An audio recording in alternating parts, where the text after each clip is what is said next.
Hello, this is the Ambition 2020 conference live. It's like an emergency pop-up conference because of the old coronavirus, and we're all having a bit of a nightmare with it. So let me just introduce the panelists to you, and I'll get them to wave, so it makes it very easy for you. So Nathan Littleton, email marketing, give us a wave. There he is. We've got Penny Haslam about raising your profile. There's Penny, the jolly green giant, as we call her. Julie Creffield, oh, she's not happy with that. Julie Creffield, all about tribe building. We've got Sam Rathling, the LinkedIn expert. Hello, Sam. It's like the worst ever edition of Celebrity Squares, isn't it? Andy Lopata, hello, who is the founder of this whole conference thing, and he's spoken at 3 of the last 5 of them. Professional relationship strategies he can deal with. Simon Hazeldine, more sales, more margins. Look how many books he's read. Fantastic. And then we've got Anthony Steers, and he's got a little prop there because he's the telephone assassin, and he's all about cold calling and telephone sales. So what we're going to do is we're going to kick off with short tips from each of the experts, and then we will answer all your questions. Justine Perry's on Facebook. So hello, Justine. Hi, Justine. Okay, so hi, Justine. Yay. Right, so Nathan, do you want to kick us off with some top tips for surviving in this time of crisis? Yeah, sure. So the pattern that I'm seeing at the moment is that there seems to be an inclination to just stop your marketing, stop your sales, and stop your communications. And I can understand the reason why people might react in that way and feel that way, but actually now is exactly the time where you do need to be communicating with your audience. So a lot of the work that I do is around email marketing and communicating with your audience that you've built up. Now is absolutely the time to carry on and maybe even step up the communications you have with those people. The important distinction to make when it comes to the content you're sending is that the content that you would send out in an up market isn't the same as the content you would send in a down market, but your audience will still have problems. They'll have challenges and opportunities that might be different to when we're in a normal set of circumstances. So find out what the challenges and opportunities that your audience have are, and send the content that suits that and provide real, genuine leadership to them. Fantastic. And they're called up markets and down markets, are they? Mm-hmm. Brilliant. Okay. Is everyone aware with those terms? For me, down market is just the name of the shop where I get most of my shirts. So brilliant. If any questions about email marketing, then Nathan's your man. Let's go to Penny next. Penny Haslam is all about raising your profile. Penny. Good morning, everyone, and welcome to this amazing collection of speakers. Hello. So when I was on BBC Breakfast and the News Channel during the Great Recession of 2010, 2011, which was not such a great time, actually, the general vibe that I was picking up from all of the interviewees in business, big or small, was that you must market like never before. So you're not forgotten when the good times come around again, which they will do. So you might be thinking it's insensitive to be out there raising your profile and all the rest of it. But this isn't about just you and your profile. It's about attracting people to your business for a valuable sense of what people can get from you. So it's market like never before. Yes, the big brands will go all out on advertising, and they'll keep their advertising on TV, advertising cars and perfumes and all the rest of it. But when I talk about marketing and raising your profile, it's about doing it in an authentic way. So you've got a bit of time on your hands, I would have thought, once the general firefighting of getting people working from home and connecting and communicating on a more routine level on using technology, you've got time to plan content. You've got time and space to record video, so you can be that authentic person. And you don't have to be salesy. Be useful in your videos, and that will really help keep you connected with your market, your customers, but also your colleagues if you work in an organization. Great advice, Penny. So market like never before. Just welcome a few people. Colette, Mary and Sean all joining us. We want questions from you people when they've finished with their top tips. So let's go to Julie Creffield next, our tribe builder. Julie. Sure. So I run lots of online communities, and around 90% of my business was online before the coronavirus. And what I've seen happen a lot is people are jumping really quickly. And what do I do? What do I do? There's a lot of panic. And I would say that as kind of leaders of our tribes, our customers and our clients and our connections, we do have to lead, sadly, and that comes with responsibility, but also opportunity. And I think what people are looking for is for you to be visible, but also allow yourself to be vulnerable. You know, what is interesting about this crisis is it's not just a crisis that your clients are having, it's a crisis that you're part of as well. So you're going to be juggling your own emotions with it. So there's no better time than to be really honest and open about how you're feeling about your struggles too. So be visible, be vulnerable, but also be valuable. What do people really need right now?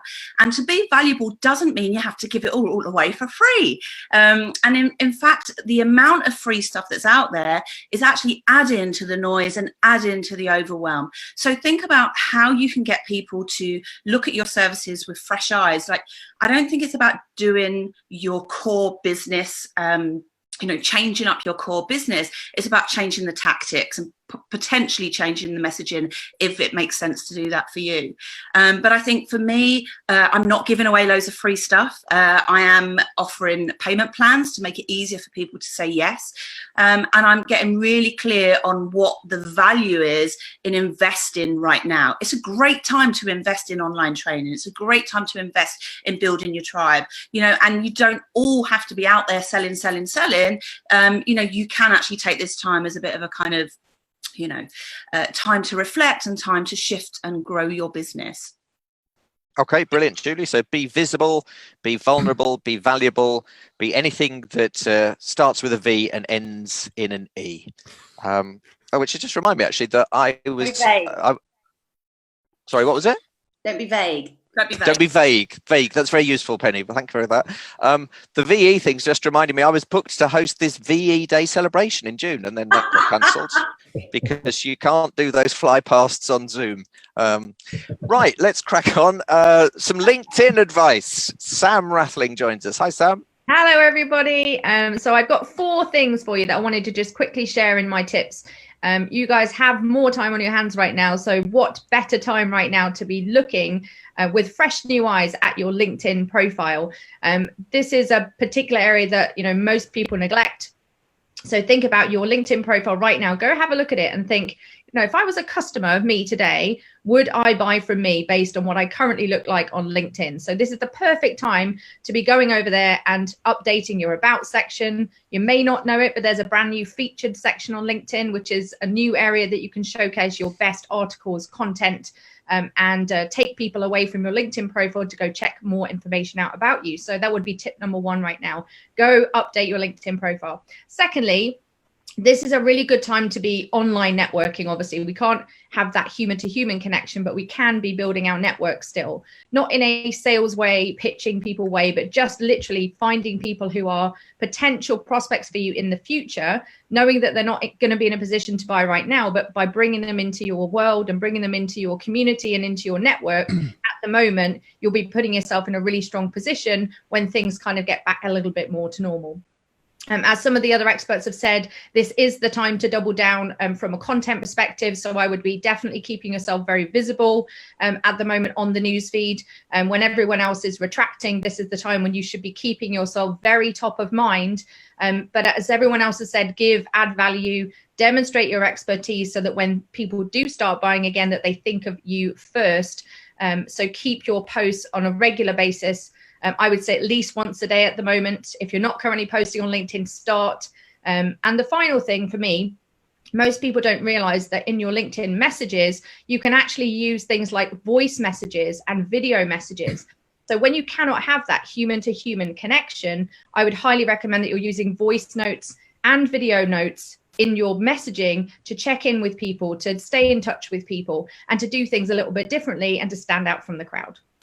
That sounds like a good idea. I might ask you a bit more about that later on, but let's see what questions we get coming in. But I think that is a great idea. And I spend all my life messing around on Facebook, and everyone always tells me LinkedIn's the place to go. And I just launched this online program, put it on Facebook, a couple of people, put it on LinkedIn, 10 people straight away. So I need to listen to people like Sam, but mainly I just go, oh yes, I'll do that when I haven't got anything else to do. And I think probably that's now. Right, let's go to Andy Lopata. Andy, what's your top tip? Well, number 1 is you've got time to do the things you've been putting off, Jeremy. I've just written a 23,000 word ebook in 2 weeks, so I'm quite pleased with myself. But I've never been able to write at that pace with everything else going on. So what is it that's going to push your business forward, that you've really thought, I need to introduce something new, I need to develop the business in a different direction, but you've been so busy focusing on working in the business, the old cliche, that you've not been working on the business. So my first tip is just to pick up on exactly what you said there and say, be more strategic, focus on the business as a whole, and use this time productively. The main tip from a relationship perspective comes from a question I was asked last week. Someone said, I'd really like a tip on how to hit the ground running when all of this ends so that I can rebuild my relationships. And my response was that you don't let your feet leave the ground in the first place. When we get back to normal, however far away that is, and I think that's likely to be a few months away, people are going to be busy. They are going to be absolutely swamped because they're going to be reinstigating everything that they haven't been able to do for the previous 12 weeks or whatever it might have been. So that's not the time to start trying to get back in touch with them.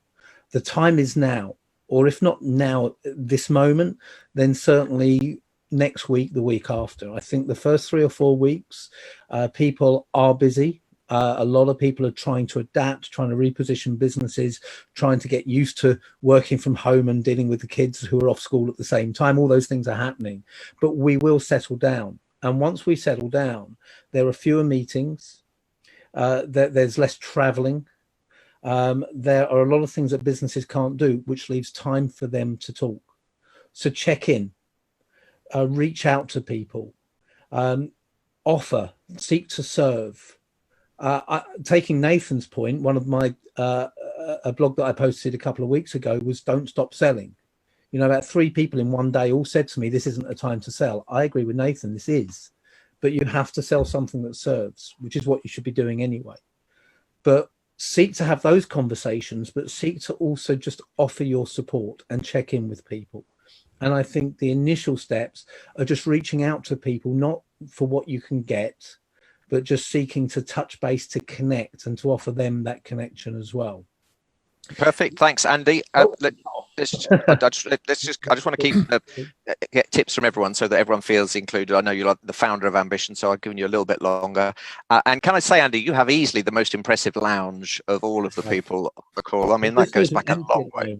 That goes back a long way, doesn't it? That's you must be doing very well in the business. That's all I can say. Simon Hazeldine, with the most impressive library of all the people. Simon, what's your tip for people? Jeremy, my tip is that I'm going to link to what Nathan said and also to what Andy said. Good selling has always been the same. Good selling is about finding out problems and needs and challenges and worries and concerns that clients have or potential clients have, and showing how we can serve them and help them with those problems and challenges. That's a very ethical, very helpful approach. But very importantly, I think now, what's the thing that's currently on their agenda that we can help them with right now? So definitely look at that. Stay close to all of your clients, stay close to your existing clients. Think about the fact that people have probably got more time to talk to you now, and they definitely won't, like Andy says, when we come out of this, the other side, people are going to be too crazy busy to see you. And I think have a 3-stage thing. Have a short-term focus on your sales pipeline, your opportunities for the here and now, keep the shop open, a medium term and a longer term. If we're going to have a really bad, say, first half, we need to be coming back very, very strongly with a really hard second half. There's nothing wrong with all of this sales and marketing. We are going to need a vibrant economy to pay for all of this. So it's our duty to keep the economic wheels of the country turning, folks. But we're doing that by serving people with what they need. Final thought, you may or may not be able to see, I've got a painting of a rhinoceros in my office behind me. I've seen these magnificent creatures on safari in real life, and the safari guide said if they're feeling uncertain or they're feeling fearful or nervous, they charge. So I would just say to you, get charging, folks. That's very clever. I see what you've done there. That's very good. And so hard second half. So it's like a rugby match is basically what you're saying. Thanks for that, Simon. And don't reply, because I want to get straight on to the telephone assassin, because he's been on call waiting for a long time. And let's bring him in from a phone box. He's like a poor man's Doctor Who. Anthony. Thank you for that lovely intro, Jeremy.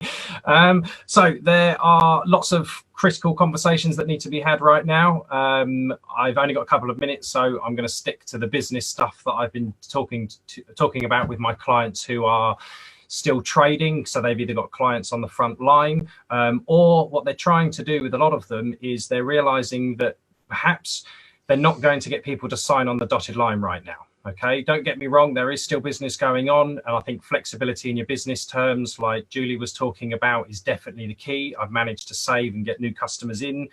It is working, but some are wanting to wait it out, and that's absolutely fine. As far as I'm concerned, I'm taking smaller deposits so that they can get first refusal when the doors are open, so that they can get first pick on dates. For the people who take my usual terms of 50%, then I'm actually giving them extra free virtual stuff as well as a warm up to the training. So that seems to be going down quite well. So the thing that I'm really getting at with a lot of my clients is now might not be the time to be closing, but it's definitely the time to build your pipeline. And I think that's what Simon was referring to. Andy, again, what happens when we return to normality? With some of my clients, they're just extending their test drives. So basically, sometimes you have to give people a bit of a chance to experience the value. I know a marketing platform that's still got clients who are buying because, like Nathan said, now is the time to communicate, and they want more insight into what's happening with their communications. But for those that are sat on the fence, they're now running 12-week free courses in marketing. They're going to account manage these prospects like their clients, and I can guarantee by the end of it, they're going to win some customers over. So yes, keep on the phone. People are starting to crave conversations. Okay, yes, there's not as many people that are available or have their phones set up yet, or able to divert their work calls, but those that answer are very interested to have a chat. So please keep picking up the phone. I'm going to be sharing more tips hopefully around this from a mental health perspective, but just as a business, like Simon says, we have a duty to keep going. And what I say to everybody in the PSA, so all of those speakers, is you are depriving your market by not letting them know that you're there. So keep reaching out, whether that's via email, on LinkedIn, through your tribe, picking up the phone, because people want to engage. Thanks, Anthony. Bit of passion towards the end there. We could hear a bit of desk thumping. I think you were channeling your inner Boris, which was fantastic. Right, Shoal, I'll just give you my top tip, and then we'll start taking questions. I can see a few people posting on Facebook, so keep them coming in. My top tip is to use this time to build your skills. So all the things that you can't do anything, I wish I could do that. You know, it might be learning to play the piano, but probably more useful in business. It might be learning to speak properly, like what I do, or you might spend some time to write a book. But just do all of those things. I don't want to plug any of the stuff I'm doing because that would be unprofessional. So let's crack on. Sarah Lover Ellis is on. I am in furlough. It says I can't work. Does that include updating social media stuff and networking? There are mixed messages out there. Who wants to deal with that one? Yes, Penny. I don't have the definitive answer from an HMRC point of view or government point of view in terms of what it may or may not consider to be work during a furloughed period. I did see an interesting post on LinkedIn yesterday from a husband and wife couple who run a limited company. Now, limited companies are interesting in that they fall down between the self-employed and the larger business salaries. But if you can be you can be furloughed from your own limited company. But I would rather suggest that stymies a little bit of what you can do or what you can be seen to be doing, in all honesty. So this LinkedIn post was from the wife of this husband and wife team who run this estate agency business for businesses, you know, when you want to sell and buy a business. And she quite clearly stated, I've been furloughed from our business while Paul is in the upstairs office working away. I'm on the sofa watching telly. Now, I don't know whether that was a heartfelt kind of, hey, this is what's happening at the moment, or whether it was a pointed and purposeful post to prove that she was being furloughed. I don't know. It's a difficult one. The guidelines are very sketchy on all of this for limited companies. But as far as the employed go, I would say that you probably could, as long as it wasn't seen like your main core of activity, your main core of duties. Okay. It's weird, isn't it? Furlough. We never used that word ever in our lives, and suddenly we're all using it like, yeah, she got furloughed. I mean, I knew it was something to do with horse racing. I wasn't quite sure what it meant. Andy, let's bring you in. I mean, like Penny Sarah, I couldn't give you a definitive legal definition, but my take on it would be that you wouldn't be able to undertake any activity which would be classified as trading. So, for example, for any of us on this call, we couldn't sell our services as speakers. We couldn't run training courses. We couldn't mentor. We couldn't do anything along those lines. But I wouldn't think social media would come under that. Now, if you wanted to play it safe, you don't need, and in fact, I would argue you shouldn't generally have your posts on social media as broadcasting, this is what we do. In other words, marketing and selling and just pumping that information out there. Social media is about engagement. And I don't see anything that would stop you engaging with your network online. Ask them how they're getting on. Share the challenges you've got. Ask this question as you've just done on social media, and engage in conversation by doing that. What you're looking to do, if you're not allowed to trade, is maintain the relationships that you've built up over the years, so that when, going back to my earlier point, when you are allowed to trade again, you've kept running. You're not looking to hit the ground running. You're there already. So I would just keep engaging with people, engage on other people's posts, post questions, ask things, just don't market or sell. Excellent. Okay. And I think my advice, for what it's worth, is I think as long as you do it from a sofa, it's not work. I think that's pretty much legal. I think that's cast iron. Mary Sykes says 100% agree with the speakers. Keep marketing, offer advice and inspiration. But do you think there's a place for snail mail if you have personal addresses, and how does that work with GDPR? Nathan, let's bring you in on that one. I mean, you must hate snail mail because you're the email king. I mean, might surprise you, but no, I don't. I think it still has its place. And actually, I'd say there's very little that has changed about that. You might need to take an awareness that if you're sending to commercial premises, there's a good chance that a number of people won't be in those commercial premises anymore. So you might need to take a different view to it there. But actually, I take the same approach as I would outside of this crisis, which is that direct mail still has a place because the open rates on it are very good. I think you have to be smart about what you do, have handwritten envelopes, have a proper stamp on the envelope, and rather than franking. But direct mail certainly has its place, and it forms part of a wider marketing strategy. You shouldn't be relying on just one form. You should be making sure that you have several different forms of marketing within your overall strategy. So yes, it has always had a place. I think it will continue to have a place and might even be even more effective now than it ever has been. Yeah, and if you are sending a snail through the post, make sure it's in a jiffy bag. Otherwise, its little shell will get crushed. But I think that's good. Get your logo printed on it. On the GDPR issue, Jeremy, which was the other part of the question. I think if you are using addresses for direct mail, but you've been given those addresses under the GDPR guidelines and you're holding them secure, then I don't think there's any reason why you wouldn't be allowed to send an occasional mail shot. It would be worth Googling that for the accurate IOC, I think it is, or is that the Olympic Committee? ICO, yeah. Okay. Yeah, I don't want to don't Google the Olympic Committee. No. So the GDPR implications to it are exactly the same as with email, in fact, is that if it is an existing client, then you can send to them by direct mail in exactly the same way as you would send to them by email.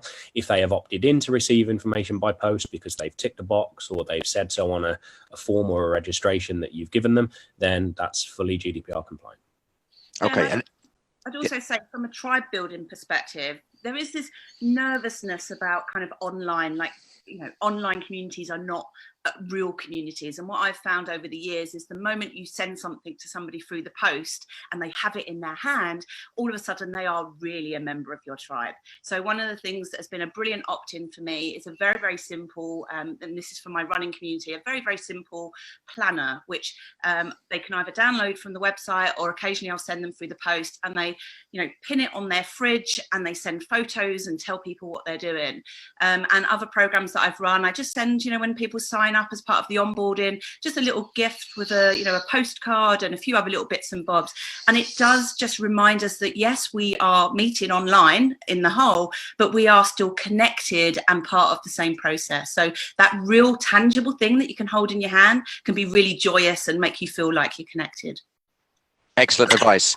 And anyone that is going to email the Olympic Committee, you probably will get a reply because they've got a bit more time on their hands than they thought they were going to have.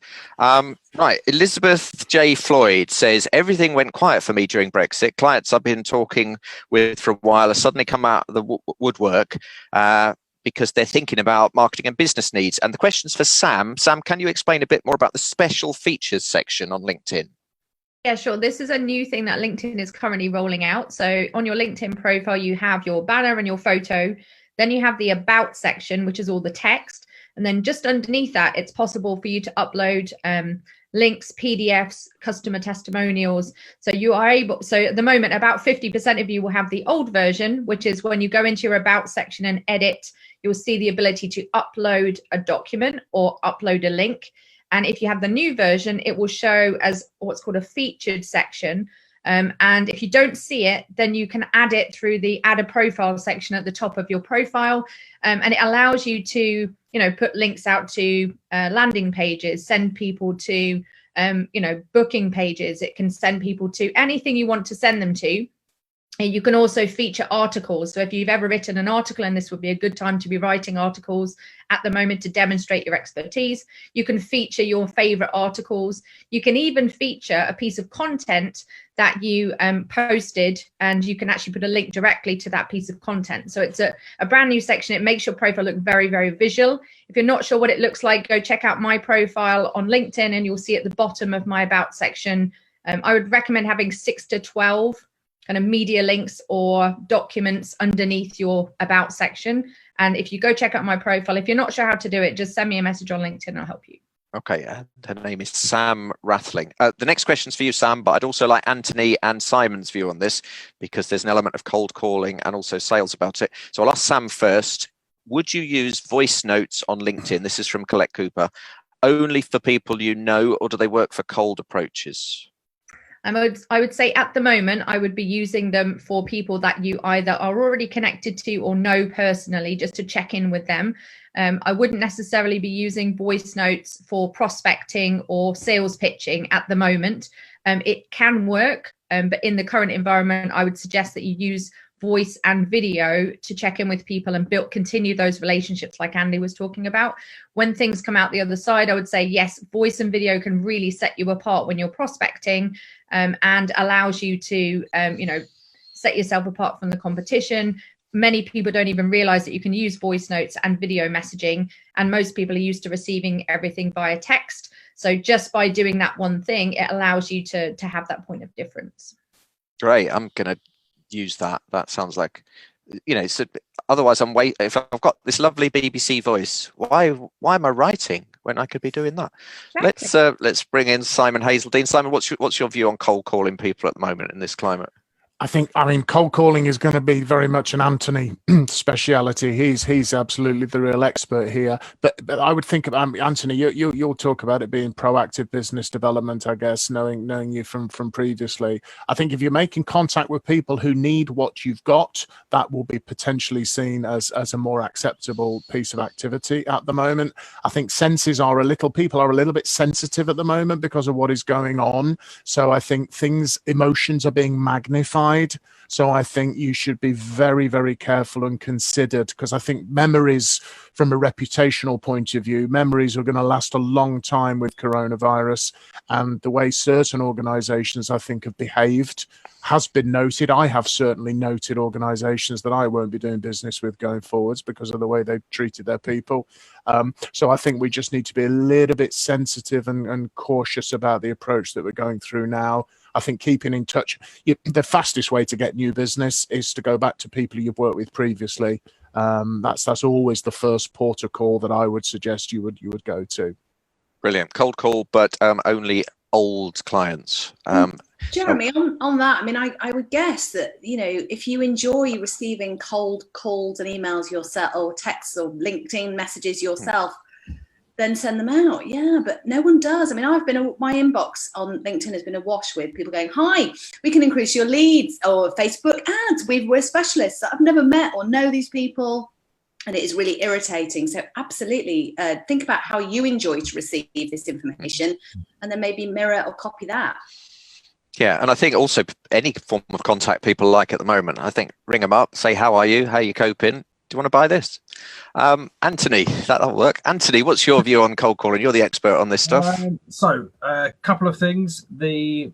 I turn cold callers into proactive experts. So the analogy I always give is it should feel like you're dropping off a pizza menu, not knocking on their door and trying to take an order, because that would be rude.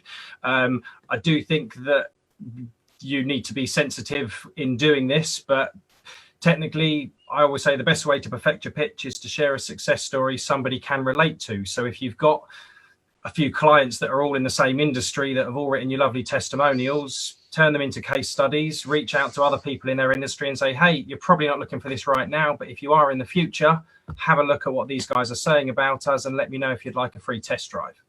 I think there's not that many people who'd be particularly offended by that. So if you concentrate on making it feel like you're just dropping off a pizza menu and not taking an order, you shouldn't offend too many people. With regards to using video notes for cold calling, I think that's too close to. Have you all received that recorded message that says, I've heard you've been in an accident, or PPI ones? Do you remember when call centers refused to do those calls and they got robots to do it? I think it's too close to that. So what Sam was saying and Simon, I think, was perfect. Of if it's your existing network, absolutely, a voice memo is going to hit the spot so much better than a text message or an email.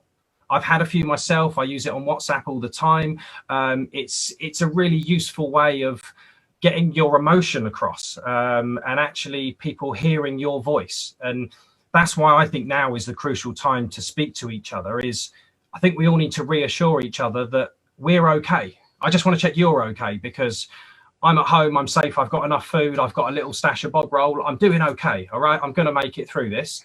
And actually just knowing other people are in that same situation will calm us down and stop us from sharing fake news or freaking each other out on LinkedIn and Facebook. I think that chatting to our neighbours across the fence and just a conversation balances us. And I think if we can be positive without denying what's going on or being ignorant or irresponsible, then sometimes you have to say to people, I don't know what to say to you. I'm really sorry. I've never experienced this. I'm just here to listen. And that's what a lot of people want. So I think that do send those voice memos. I think they will hit the spot a lot more than a text or an email would, but do it like it's a voicemail after you've tried to phone them and perhaps they didn't answer. Good advice, Anthony. I don't trust those messages when they say, have you been in an accident? Because often I haven't. And I just think that they've got some kind of wrong information. And I don't trust them. And it's like when you see a van and it says no tools are left in this van overnight. And I always think, I bet they have put some in there. But you can't break in and have a look, because that would be wrong. Andy, I saw your hand up. Yeah, so I just want to pick up, because something Anthony said at the end there resonated with a couple of other things that have come up. And that is going back to the people you have strong relationships with, whether they're existing clients, whether they're past clients, whether it's within your network as a whole. This is a time where above any other time you can be truly vulnerable. And, that was the whole point of my presentation at Ambition 2019, was the ability to ask for help. Now you've got the excuse. Now, people understand what you're going through and they're not going to judge you for it. And that's one of the biggest fears that holds us back. So one of the first things I did when this hit was I picked up the phone to existing clients and past clients. And I said, look, my business is based on live events, and that has just been scuppered for we don't know how long. So I need to adapt. This is what I'm doing. Will you help me? And the response has been nothing but positive. So just tap into that, be willing to be vulnerable. Don't worry about being judged. Everyone is in the same boat. We all appreciate it. And if you make it easy for people to help you, whether that's to buy from you, to refer you, to give you advice, whatever it might be, then they'll be happy to do so. Good advice. Julie? I wanted to say something around kind of sensitivity and what Andy said about being judged. It's our biggest fear when we're promoting ourselves and when we're trying to sell our services. And we are also a little bit sensitive at the moment. So everything we read, we're like, oh, they're talking about us, and we get triggered by what our colleagues are doing. And, you know, I don't tend to do a lot of phone sales, but I do communicate a lot by email. And I have been sending some really provocative emails that say, you know, you need to come out of your cave and stop being so afraid, and let's get selling. Let's get, you know, our businesses out there. And I have had a few emails from people that have said, please take me off your list and please stop spamming me. And that is absolutely okay for me, because I would rather have people on my list that want to be on my list. So I always give people the option to opt out. I tell them in my emails, this is going to be provocative. It might not be for you, might be triggered by it. So I think there is this fear that we have to keep everyone happy and everyone like loving us. I don't think that's the case. Like, I would rather be like Marmite and have my tribe adore what I say than have loads of people on my list that I'm trying to keep happy, because that's not going to bring in sales. And what I've found to be true for me this month is that I've got lots of new sales from people that didn't know me 10 days ago. You know, so yes, we need to look after the people that are in our network and make sure they know what we're doing. But don't be afraid to get new people on your list and to talk to new people. And you do that through being provocative and showing people who you really are. That's good advice, Julie. I'll come to Simon in a minute. I just need to quickly do a joke, obviously, about spam. It might be the only stuff we got to eat. It got us through the Second World War. Many of you perhaps weren't alive then, and nor was I. Simon. I think just to link to Andy's point on asking for help, if you have the mindset as a salesperson that you are there to help your clients, and the question is always, how can I help this person? How might I help this person? And if I can't, we can disengage. If I'm not the right person, I might be able to refer them to someone else who can help. It's very much get out your own head, get inside their head. That's going to serve you now, and that will also serve your business enormously well going forward. You're trying to help people with the problems and challenges, and if you have that focus, it will help. And I think I've got a question. I just want to know how many toilet rolls Anthony has, because there has quite a lot of hoarding going on, and I'm really hoping he's not one of the guilty ones. Well, there's only 2 people in our house, so we've got 5. I've got 5. One on. Maybe you could send them as a direct mail gift to customers. Yeah. So my wife sent me to the garage to find out how many toilet rolls we had about 3 weeks ago, when we first were thinking about a lockdown. And I came back and I said, we've got 108 toilet rolls. And that was just like our normal amount that we had before. You know, it was not like we're hoarding, because we hadn't bought them for a couple of weeks. There was 108 there, but she just has it on subscribe and save on Amazon. But, you know, we were away in South Africa for 3 weeks, so we didn't use the toilet at all. Well, we did, but not at home. Too much detail. Yeah, let's move on. Right, I'm running out of questions on here, so people give me some more questions. I've got one from Justine that says, what about businesses that rely on face-to-face, like beauty therapists and people, and they're not seeing their people anymore, and they don't have emails for them, or they don't have addresses for them? Julie's nodding, so we'll come to her in a minute, but let's bring in Andy. Yeah, I'm actually on a business accelerator program at the moment with a beauty therapist. So we've been looking at what she can do. I'll tell you what, she's done wonders for you. You're looking great. In my hand, my fingers. I went in for a manicure. I'm glad you could tell. They're already very well set up for follow-on marketing with their customers, and they're using that well. They started off by offering home visits. Obviously, that's gone out now. So what they're offering is virtual advice. So they are saying, well, we'll talk you through what you need to do. Rosanna herself is also doing a number of Facebook Lives to try and keep the engagement with her customer base. And what they're doing on top of that, and I've noticed the Energy Gym in Hoddesdon, which a few people might be a member of who are listening into this, beauty therapists, a number of other similar type of businesses that fit that bill, is they're asking for help. So I'm a member of Energy. I got an email that said, yes, you can suspend your membership until you need to come back. That's fine. But if you can help us, if you pay half your subscription, then we will honor that going forward when we're all back together. Plus, we'll give you these bonuses. And if you carry on paying your full subscription, we'll give you these bonuses. So you can ask for the money up front and deliver the services later, because people know the situation you're in. It's amazing how people have had to adapt and the advice that comes out. But my local gym where I go, first of all, they were saying, we're staying open, we've taken government advice, everything's fine. And then they were saying, we're keeping the pool open because the chlorine will kill the virus. This was about 4 weeks ago. That was the advice. And I thought, I don't think I'm going to come, actually, just because probably the changing rooms, that probably will be where I'll pick it up. But even then, so I went down and said, well, I'll need to suspend my membership. And they said, no, you can't. We'll put you on freeze, where you have to pay £10 a month to be on freeze. And there's a few online videos. I thought, that's a bit rubbish. Anyway, since then, they've now, because I pay annually, you don't need to know all this, but they've just said, we'll put it on at the end. That's fine. Julie, you know more about fitness than me. Save me. I'm talking rubbish. I think there's something around looking at what is the pain point, like even for those people that do face-to-face stuff. Like my pain point is I've got half acrylic on my nails and half not. Like I want somebody to teach me how to get rid of the acrylic that's on my nails.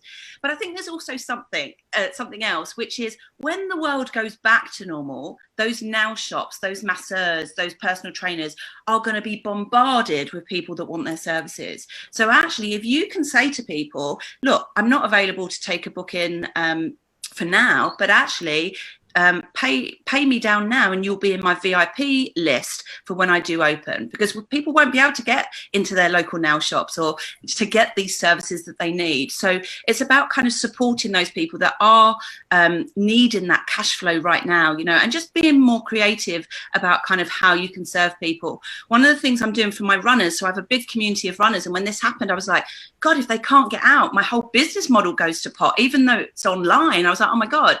And so what we've done is, and I think it's a concept that I've come up with called the triangle of need. And we have to remember our own needs within this as business owners. So at the top, we have us, then we have our clients. But if we can serve somebody else as well with our programs, then everybody wins. And so what I realized was that there were a lot of personal trainers out of work, people that normally work in gyms.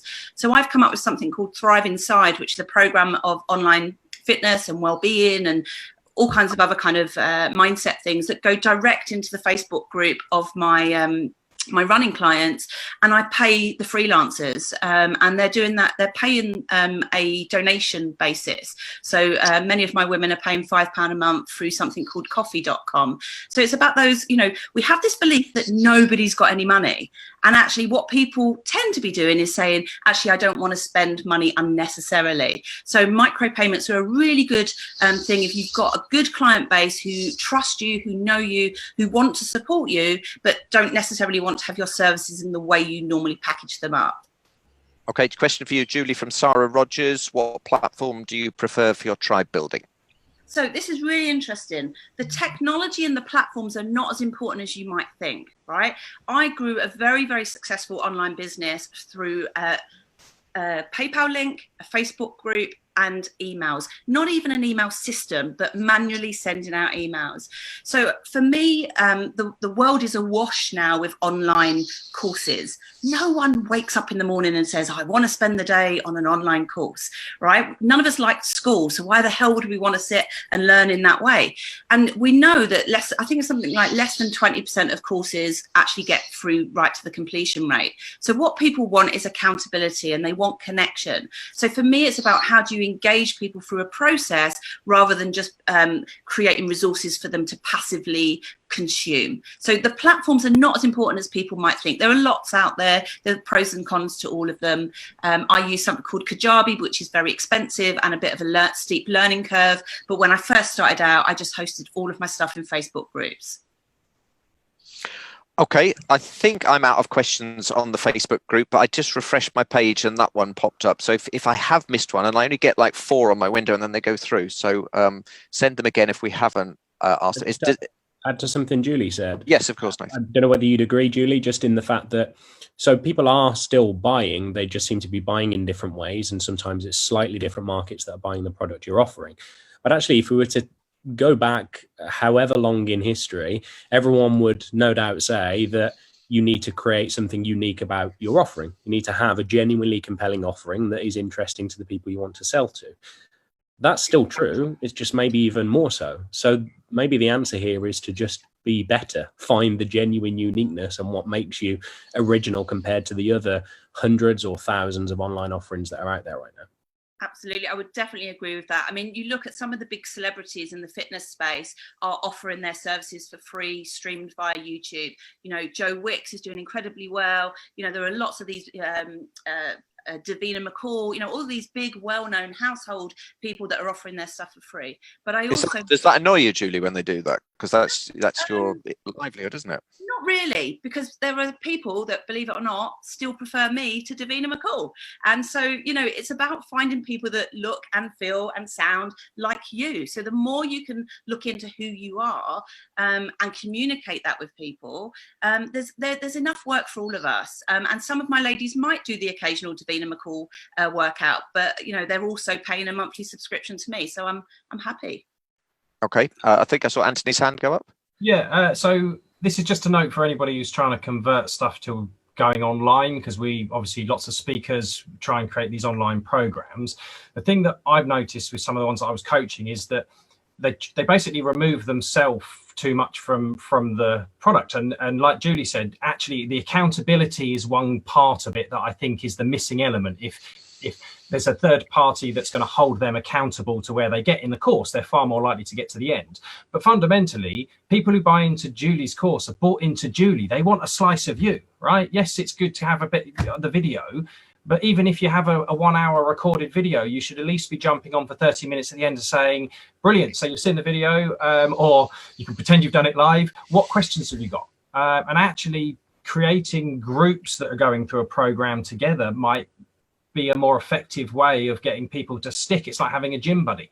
And in the way that we can use Zoom and stuff now, and we can connect other people who perhaps on those same courses, it just creates a bit of a team mentality going through rather than an individual on an online training course.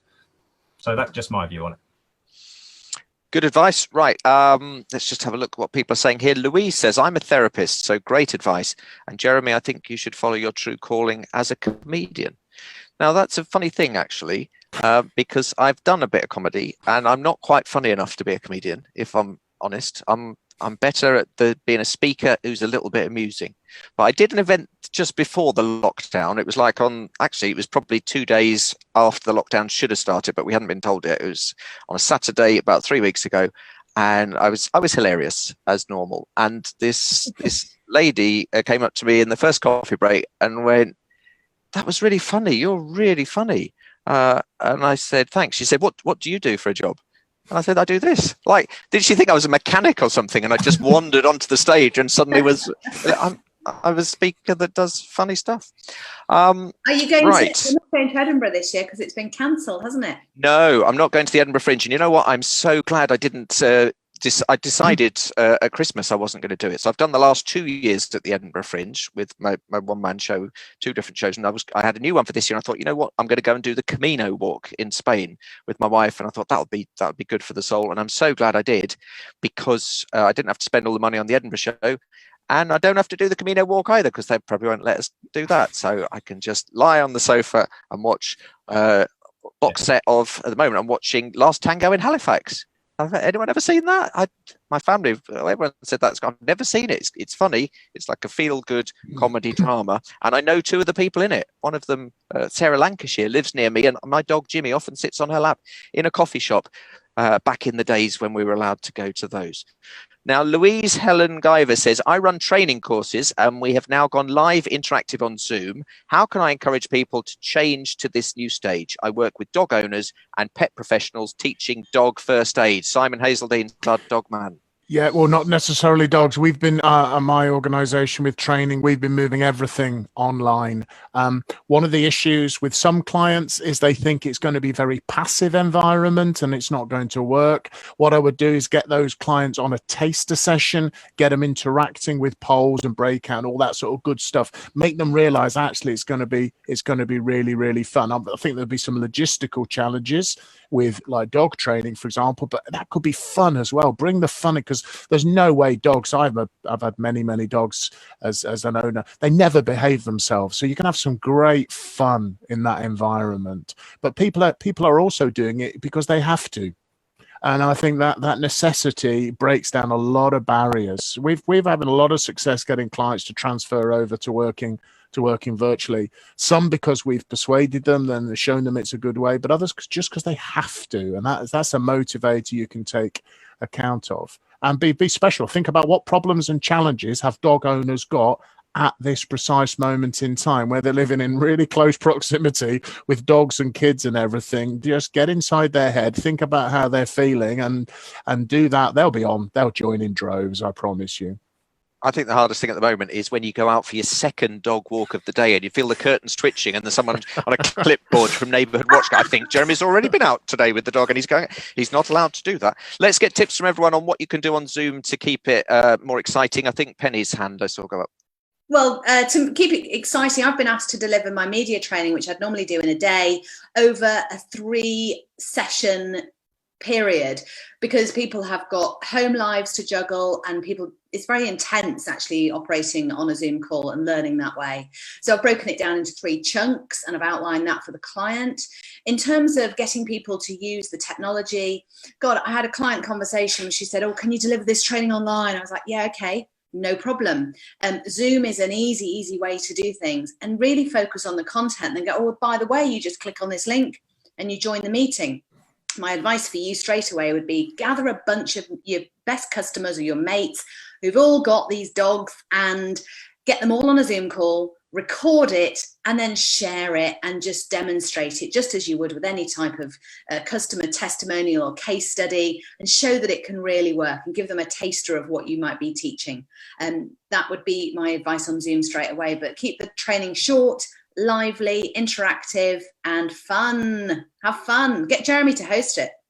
Yes, definitely get me to host it. And I'll tell you what would make it a really entertaining session is if you wore that blouse when you with a green screen, because then whatever was on the green screen would be all over you. It would be fantastic. It'd be like a floating head in space or something. I see Andy's hand up. I just want to say, Louise Helen Guyver says, "Thank you very much, Simon." This is the dog training lady.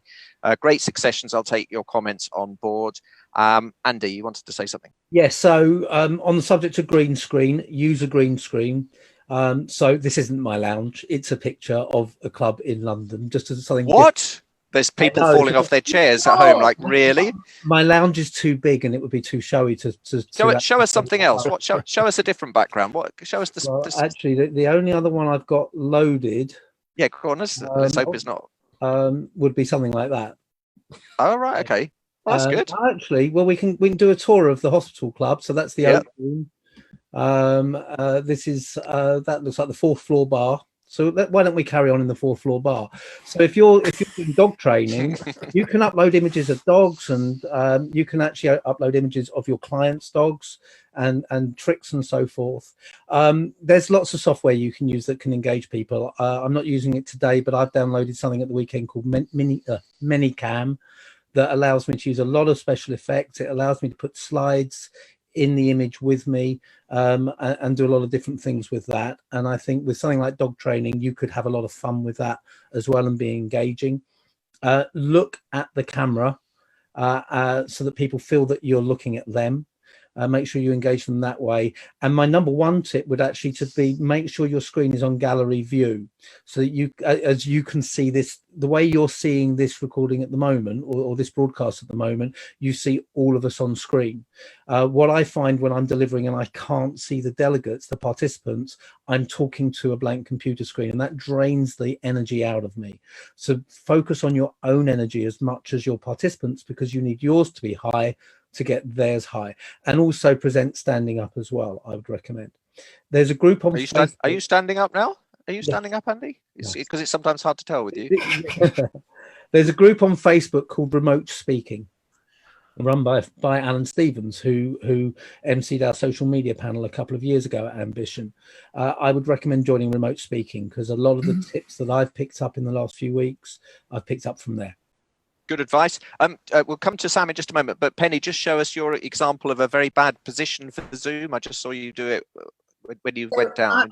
I've just been asked by a client to record a video about video conferencing. So it's available on my Twitter handle, actually. It's a 20-minute job, but it's 15 points about how to record yourself and have rapport and all that good stuff. But essentially, you see people are complaining. They're saying their colleagues are like this. Yeah, dreadful. Yeah. It's not good. Good example. Put on a good show, No, people. Your country needs you.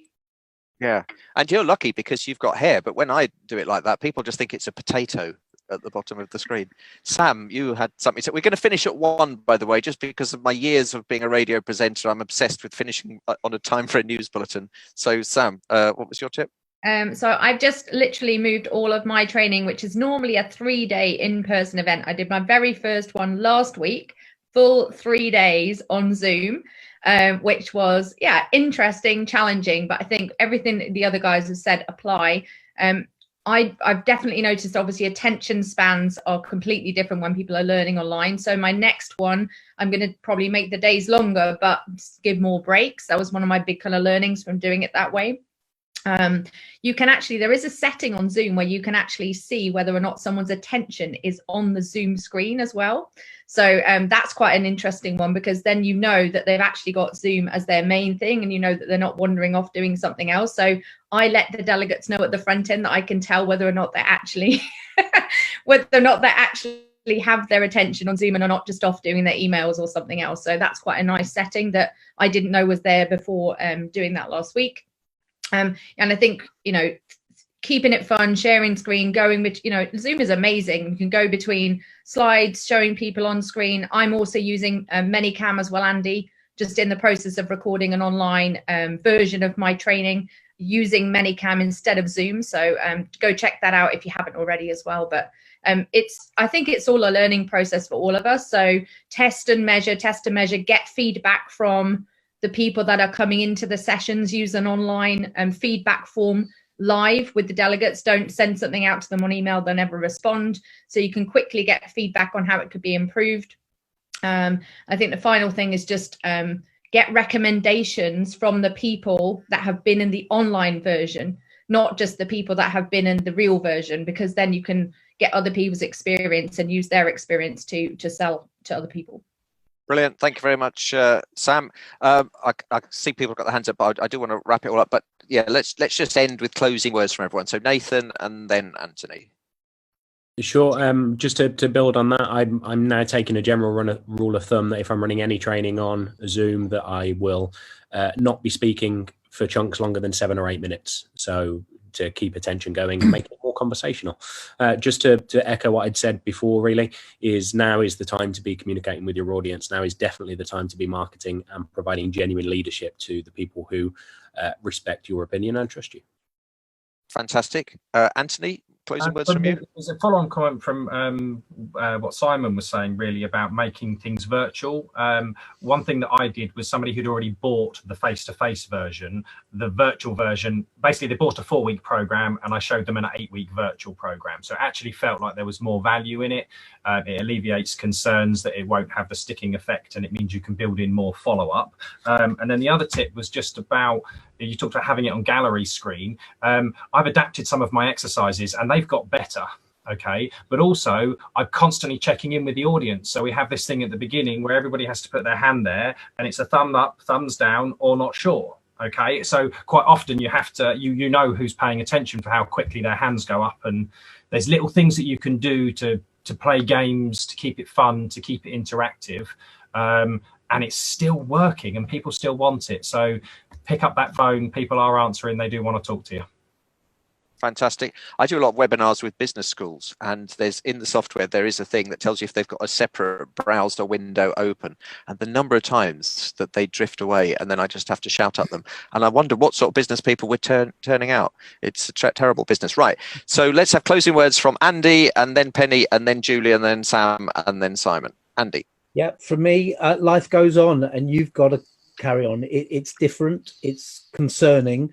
But have a bit of perspective. There's a lot of people that are losing loved ones. There's a lot of fear out there. If your biggest concern is your business, then focus on it, but have a bit of perspective, and we'll get through this. And hopefully today's helped with that. Brilliant. And thanks, Andy, for organising this and also organising Ambition. Just a reminder that Ambition 2020 is on November the 10th. And as things stand, it's still going ahead. Anthony Steers will be one of the speakers if we all pull through this. Let's go to Penny. Yeah, one of the other things I was hearing when I was interviewing people during the Great Recession, when times were really difficult for everyone, is act like a startup. Go back to basics, get out there, use the free-to-use platforms in order to showcase what you do, get attention through developing expertise and sharing that. And your operating costs, get them right down. And if you can survive a difficult time in business, you can survive any time in business and look forward to when the sun shines more brightly. Nice words. Julie. I think my my closing words would be to look after your people. You know, the people that have looked after you as you've grown your business, look after them. Don't be afraid to bring new people into the fold, because they will need you too. And I also think look after yourself. Like, if you are managing tribes and managing groups of people, make sure that you have a network to look after you too. Fantastic. Sam, your closing words? I'm just going to share a very quick story that in the Great Depression in World War II, there were two cereal brands, Kellogg's and Post Cereal. Post Cereal were the dominating brand, and they battened down the hatches, stopped marketing, stopped spending, and Kellogg's didn't just keep marketing, they doubled what they were spending to keep top of mind. We all know this, how the story ended, but you know, it's the companies that stay visible, get out there, double down on marketing right now, are going to be the ones that when everyone starts buying again, and are going to be the Kellogg's. So be Kellogg's, not Post. Yeah, and if you are going to post cereal, put it in an airtight bag. Simon. Get a piece of paper, draw a line down the middle. On the left-hand side, write down all the problems, needs, worries, concerns your customers have now. Down the right-hand side, look at ways that you might be able to help them. This is the time to practice the art of selling without selling, where you shift your mindset from selling and into helping. And if you help enough of your clients, add value, sort out their problems, the sales will take care of themselves. That's great. Well, thanks so much for all of you for coming today. Could I just ask you to all go to the Facebook group and put your website addresses in case anyone wants to find out more about you, and if there's any tips or things that you want to put there, links to something that would be helpful. I'm just going to end with two things that might be useful to people that are watching this. One is Zoom training.